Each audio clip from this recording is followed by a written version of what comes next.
Hi, everybody. Thanks for joining today's Stay Connected webinar. We are very excited today to have Jack Hilgert with Nebraska Forest Service here to present about many of his conservation education programs through the Forest Service. And Jack, I think we'll let you go ahead and get started because you have a lot to share today. Thanks and welcome. Welcome, Yeah. everyone. Hi, Kim, and thanks for joining us, those of you who are here right now, and those of you who maybe come back and watch the recording. My name is Jack Hilgert, and I work for the Nebraska Forest Service, and I'm our Conservation Education Coordinator. And we like to say at the State Forest Service that conservation education connects Nebraskans, especially our youth, with our state's trees and forests to inspire the next generation of tree planters and conservation stewards. We're also really unique in Nebraska as the State Forest Service is part of the University of Nebraska-Lincoln system. So all of our Forest Service staff are employees of the University of Nebraska-Lincoln, very similar to how Nebraska Extension is also housed within IANR in the university system. And so we always like to start our major programs with our UNL land acknowledgement statements. And so I'll put those links in the chat here. The first link goes to our full University of Nebraska statement. And then also the second link goes to a great resource by the Bureau of Indian Affairs if you are interested in crafting your own land acknowledgement statements. As a statewide organization, right, the State Forest Service, we work really hard to serve all Nebraskans, especially our Indigenous community members who work and live and play all alongside us across Nebraska today. So with that, we will dive in. Let me see. Oh, so I always love to integrate some of our activities into my little talks like this. So this is one of our classic Project Learning Tree activities called Viewpoints on the Line. And so what we'll do is this is typically for middle school or upper elementary students. And you have them go to different sides of the classroom depending upon how much they agree or disagree with different statements, and then analyzing the language within their statement and also their own viewpoints about the environment. And so just to kind of speed date our way through this activity this morning, if you want, you can put your view on this, the different statements in the chat box, the chat box should be at the bottom of your screen if you're a little unfamiliar with Zoom. But our first statement here is it's important for people to preserve wilderness areas. How much do we agree or disagree?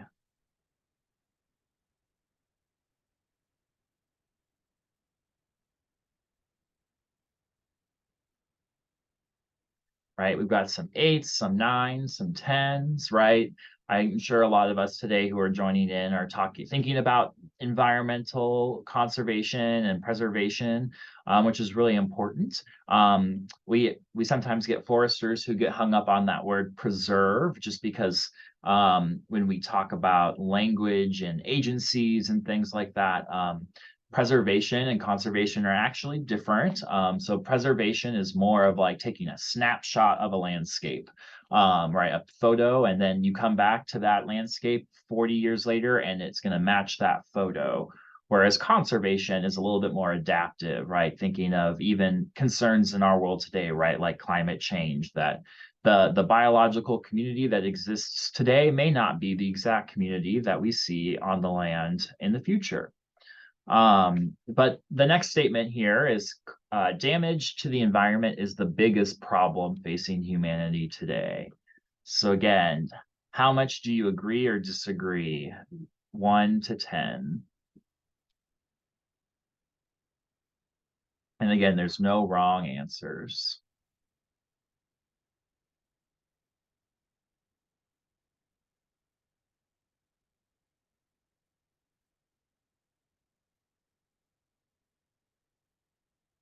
right? This is always one that kind of gets a mixed reception, right? We would, of course, if we were in a classroom with youth, right, we have them kind of share with their peers why they feel the way they feel. Maybe their viewpoints change after they hear from their classmates, or maybe it makes them think about something in a different way, right? And that's what we are trying to do with environmental education. Um, the last one is always a fun one I like to throw in. The government is doing a good job of protecting our country's environment.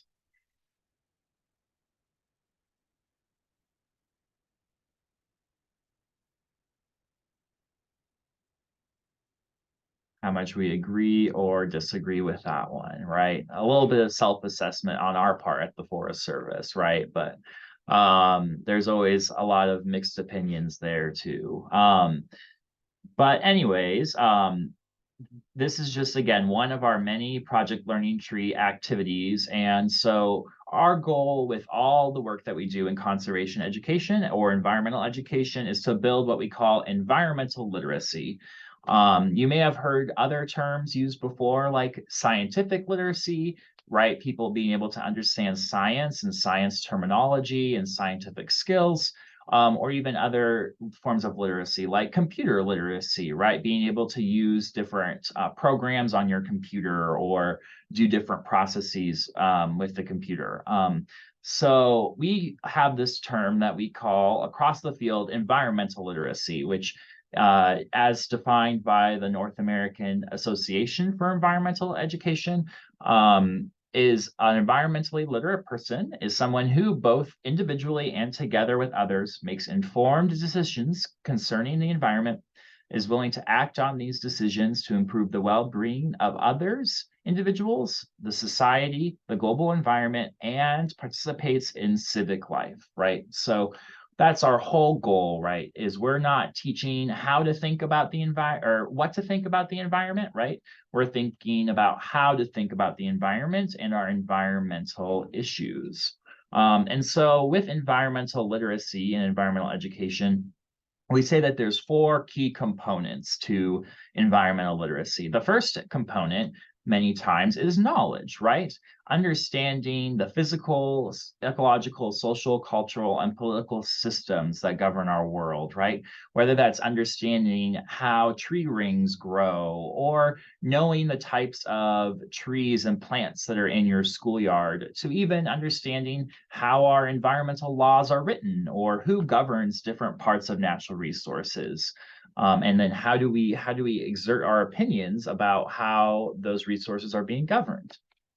The next part is kind of like the heart of environmental literacy, right? The knowledge is like the brain, and the dispositions are like the heart, right? That's our feelings. How do we feel about the environment or our sensitivity to environmental issues? And ultimately, right, that sensitivity builds us towards working for a more positive future, right? You can have all the knowledge in the world that we want, right? But if our students and even adults, right, don't feel motivated to make environmental changes, right, we're not going to see the changes that we want to see in the world. Our next one is the little muscles of literacy. You can see them on our little person here on the slide. They're what we call competencies, right? So as students experience a lot of different curriculum or activities and experiences, they build competencies or skills, right, to investigate, analyze, evaluate, and ultimately make informed decisions themselves, right? So we don't want to just give them, spoon feed them one particular outcome, right? Or one particular natural resource management strategy, for example, right? We want them to build their own skills. So that way, when they are older or moving on in adulthood, right, they can use those skills in their life. And that's really applicable not only for environmental issues, but right, for other issues that we see across the world today.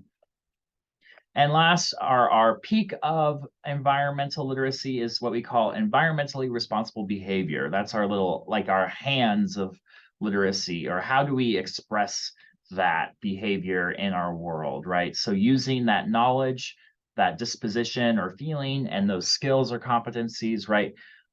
Behavior is the ultimate expression of how we choose to live our lives, both at home, in our communities across Nebraska, and on our greater global environmental community, right?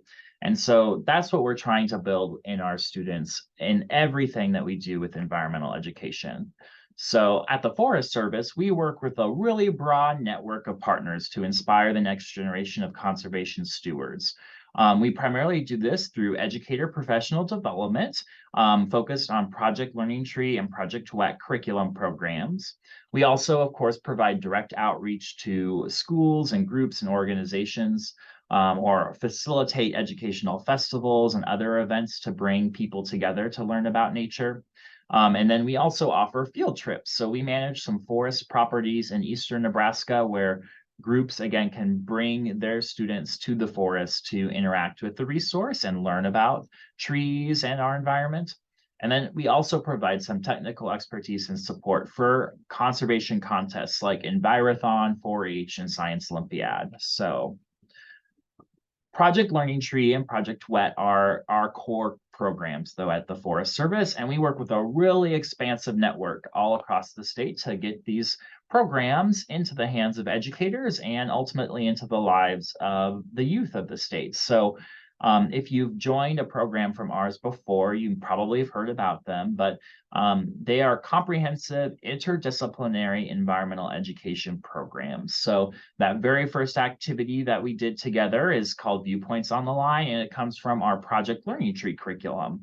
PLT is kind of the mother of the three projects programs. I like to call them the three-legged stool of environmental education: Project Learning Tree and Project WET, which here at the in Nebraska are run by the Forest Service. But we also have Project Wild, which you probably have heard about or hopefully will hear about in the future, which is administered by the Game and Parks Commission. And so dating back to the very first Earth Day, PLT finds its origins in 1970. A group called the Western Regional Environmental Education Council, which was a group of 13 Western states with one representative from the Department of Education, and then one representative from a natural resource agency, started to meet to talk about how do we teach about nature in the classroom with youth. And so they heard feedback from teachers across the nation and other forms of educators like nature center staff and what would become after school program educators like yourselves, that people needed high quality instructional materials to teach about the environment. And so Project Learning Tree was born in the early 70s. And since that time has educated millions of students through professional development of hundreds of thousands of educators, including thousands of educators like yourselves here in Nebraska. PLT was so successful that that same group created Project Wild in the early 1980s, which is the wildlife focused curriculum program. And again, in Nebraska, you can contact Monica McCoubry with Game and Parks for that program. And then Project WET, which is water focused. And so Project Learning Tree typically is focused on trees and forests.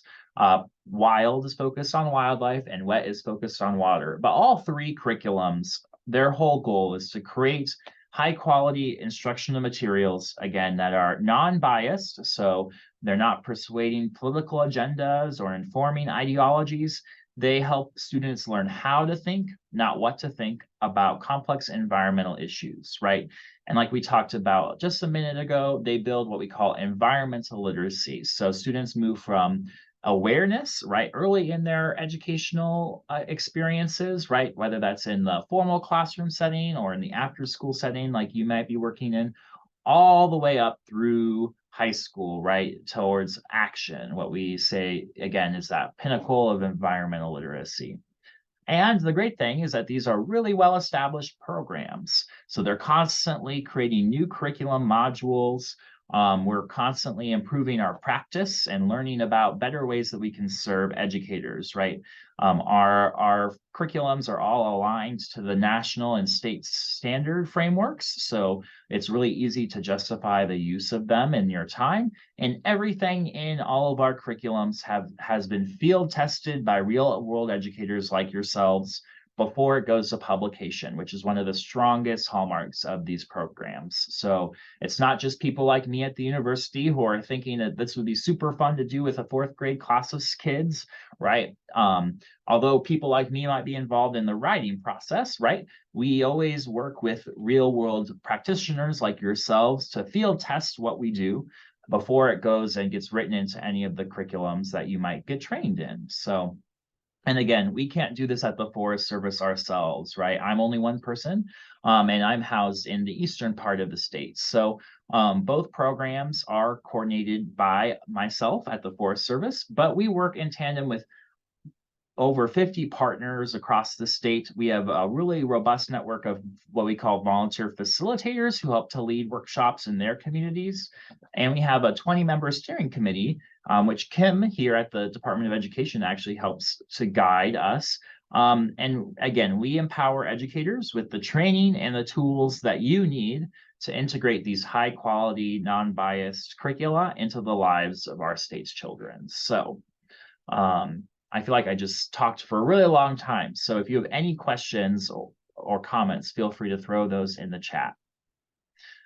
But like I mentioned, right, so these curriculum programs are kind of the pinnacle of what we do at the Forest Service, really focused on supporting and getting them, again, into the hands of educators like yourselves. But we realize that there's a lot of supports that we can provide that can be helpful for you. And so we have for after school programs, these are kind of our best tools in our tool belt that you might be interested in.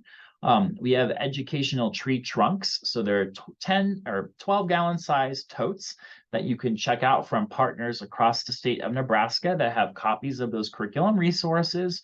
And like you can see on the picture, different non-consumable educational materials that you can use to bring these activities to life in your instruction. So for example, tree cookies, like those tree cross sections, so the students can analyze the tree rings. Tree books like the Lorax, or tree identification guides, so you can learn about the trees at your school or in your community. And these are free and available for anyone, so you don't have to have training before you check out that trunk or tote. Although our community level partners who are across the state provide trainings then on an annual basis. So you can hopefully get in touch with a facilitator who might be leading a workshop in your community sometime soon. Again, a lot of the ways that we traditionally get these curriculums into your hands as an educator is through training. So we offer public facing trainings every month for folks like yourself who can come to us either virtually via Zoom, like you're joining us today, or of course, in person. And we can provide these trainings at little to no cost. So we really try to make them accessible and financially, accessible for all types of educators. So we also can provide these for private trainings as well. So maybe you have a whole cohort of staff that you're hiring for summer programs or for the fall semester or for spring. Myself or one of our great partners across the state can come to provide a curated professional development experience for you and your staff, so you can see how to use the training at your school site, right? And really envision, how do we use our playground or our athletic fields, right, to do environmental education. Of course, we always get requests about outreach, so we and our partners can visit your school or program to facilitate direct youth instruction, depending upon the request and the time and your location. And then another really great partnership that we've featured on these webinars in the past, but I still want to highlight, is we have a Bloombox at School program. So partnering with our great Nebraska statewide Arboretum, you can receive some online professional training in project learning tree, and then also get a pollinator garden or tree curated for your school site. And so we have one more semester of that program, and I'll share the link towards the end of our time together if you're interested in signing up for that. And that is especially for after school programs through a grant with the CLC program and the Department of Education. So these are, again, are just a few programs that we offer that might be helpful for you. Here's a link and some slides about that tree trunk. So you can see that we have 7 locations where we have that Project Learning Tree and Project Wet trunks that you can check out. In Gering, they're located at the Wildcat Hills Nature Center. In Trenton, which is outside of McCook, we have them at the Extension Center. There in Hastings, we have them at the Hastings Museum. In Columbus, they're at the Educational Service Unit. Here in Lincoln, they're actually at Morrill Hall, which has its own really robust trunk program that you can check out other resources from. In Omaha, we work with Keep Omaha Beautiful, who also has some other great environmental and STEM education trunks. And then in the Northeast, we work with Ponca State Park and their great nature centers as well. So, and we're hoping to continue to build this program, and we're really excited in the new year. We should have trunks at some more central Nebraska locations in Kearney and Halsey and Valentine, especially. So we're really excited to continue to build this opportunity out. And then here's a quick link for that Bloombox at School program. So this is, again, more targeted towards your audience for you as an after-school program educator. So you can scan the URL here to learn more, but you can learn about you as the professional will learn from myself about how to integrate Project Learning Tree into your after-school clubs. We ask you to, create your own after-school program in the semester using Project Learning Tree as the curriculum toolkit. And then towards the end of the spring semester, the Arboretum staff will work with you to plant trees or a pollinator garden on your school site. And it's really great because you get curated species that are going to work well in your local Nebraska community, right? So we recognize that there's a lot of temperature gradients and rain gradients and soil conditions across the state. And so they really work to know what is going to grow and survive long-term in your community. So with that, today we have a great educator, Jennifer, who's on the call, and I'll let her kind of unmute herself, who's come to some of these workshops and participated in these programs before. So I always think it's really great to hear, from someone from your own professional practice about how they've worked with us at the Forest Service and, use Project Learning Tree and Project Wet with students. So I'll let Jennifer unmute herself and kind of talk about some of what she's experienced with these pictures on our slide here. So. Hi, Jack. Thanks for letting me share. Project Learning Tree has been one of my favorites. My program's only a year old, but it's been one of my favorite trainings and things to do. When I did the training with Jack in March, it was like cold and snowy, and he's like, "Go outside and teach something." I'm like, "There's nothing budding for 2 months," but we went out and we have trees. We had them talk about the activity Jack did with us about what does a tree need to grow, and where they stand in a circle and kind of scattered around coins or something that represented soil and sunlight and water. And I was very surprised at how engaged the students were with that activity, and very pleased with that. So we've continued with that. And I'll just talk about the pictures here. Well, the pictures here, we partnered with Bloom Box, and we were granted 2 trees. And so we just planted those in October. But the students helped dig the holes. Before that, it's a big long project. Everything kind of interwebs, but we took soil samples of the ground because I have a soil probe. Not everybody has a soil probe, but that you can talk to a local agronomist or UNL, the 4-H. They would have access to a soil probe, and to teach them how to check the soil. And then we are waiting on the results for that to come back in, so that we know what nutrients that we need to apply, not just to the trees, but we I have built a little garden area that was just kind of some rock and trash in the area. So we're trying to beautify the school while we're doing this. Um, and then I had the students take measurements of a different area because we were looking at planting trees in another area. So my older students went out with measuring, and had never really done that. Here we're measuring how much space we have, how much space is a full grown tree going to need, and so they they got to put that information together.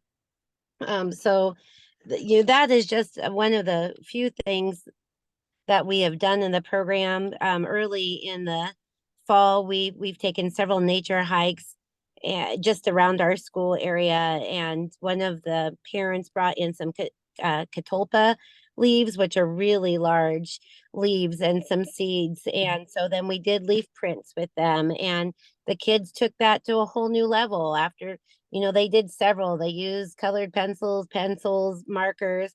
And then I had one student, use a hole punch and a pipe cleaner and, make it look like it was a leaf on a stem. And then we hung those up around the room. And all of a sudden my room is full of these leaves that they, got from the catalpa tree. And then I had one girl actually make a little book of all of the, like, we brought in several leaves that had fallen on the ground, and she did prints of those and then created a book with what they were, and just bind it together with some yarns. So the creativity these kids have when you just give them a little bit of structure is amazing.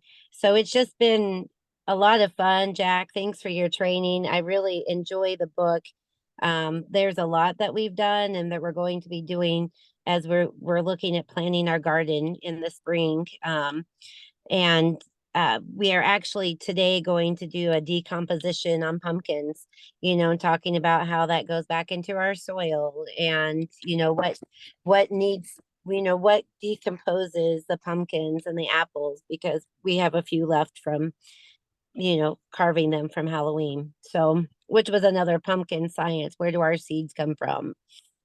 So it's been a lot of fun. I'm not sure what else you want me to tell you, Jack. My entire fall has been pretty much outdoors, whatever we can do outdoors, connecting the kids to nature. And I'm just surprised at how many don't know. We've done tree identification. They don't know what the trees are. They don't know what the plants are. They're in the environment, but they're not really aware of it. So it's been very good for my group of kids. Yeah, thanks, Jennifer. I just think I loved hearing about like your story at the Get Connected conferences, and getting connected at the conference with you. And I think it's a really great, always a great opportunity to highlight really great educators like yourself who get to do this work with the students, right? So right, it's not just theory, it's practical practice. So yeah, thank you for joining us this morning. I think that gets us right about to 12:30. And again, we're always available to reach out to me. I put some links here in the chat to our Project Learning Tree website, where we have more resources that you can click on, like the tree trunks or our outreach menu, or just my contact information is on this slide, and I'm sure will be shared with the website on Get Connected, or you can go to our Forest Service website to learn how to contact myself as well. But again, we work with a really great, outstanding network of folks all across the state to help empower educators so you can be just like Jennifer and getting kids outside in whatever context that you are working in, whether that's in K through 12 and after school, in early childhood, or wherever you are. So always feel free to reach out to myself as a resource. And if we can't help you directly from here in Lincoln, we probably know somebody who can come out and help you too. So yeah, I'm happy to answer any other questions about anything we've highlighted here today. But thanks again, Kim and Jan, for your partnership with the Department of Education, and for helping to just elevate our resources and help provide opportunities like this so we can get more educators like Jennifer connected with the resources and getting, again, the kids outside, because there's just so many great benefits to them, both to build environmental literacy, right? And just to get them to be happy and healthy, productive members of society. So yeah. Does anyone have any questions?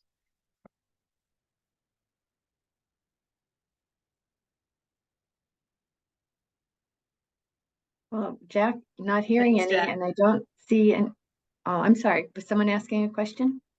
I just said, thank you, Jack, for all your resources. I appreciate you. Thanks, Lorna. Jack, it's just fabulous, the work you do. It's so important and interesting, and I always learn so much from you. Jennifer, thanks for jumping on and sharing all the great things you're doing with your students out in Mitchell, too. We appreciate that. Well, we'll have you back again maybe in the spring when it's time to transition to our summer outdoor programs. Yeah, Jack, thanks. Jennifer, thank you. thank you guys. We'll be back on November 16th. Amber Schultz with NACY will be sharing information, also kind of a similar theme. I know she works a lot with Jack. And then in December, we have a couple great Stay Connecteds on the schedule as well. So we'll see you back here on November 16th at noon with Amber. And again, thanks, Jack. Thanks, Jennifer. We appreciate it. We'll see you all soon. Have a wonderful day. Get outside and explore all these resources that Jack provided. It's exciting. Thanks, everybody. Thanks. See you soon.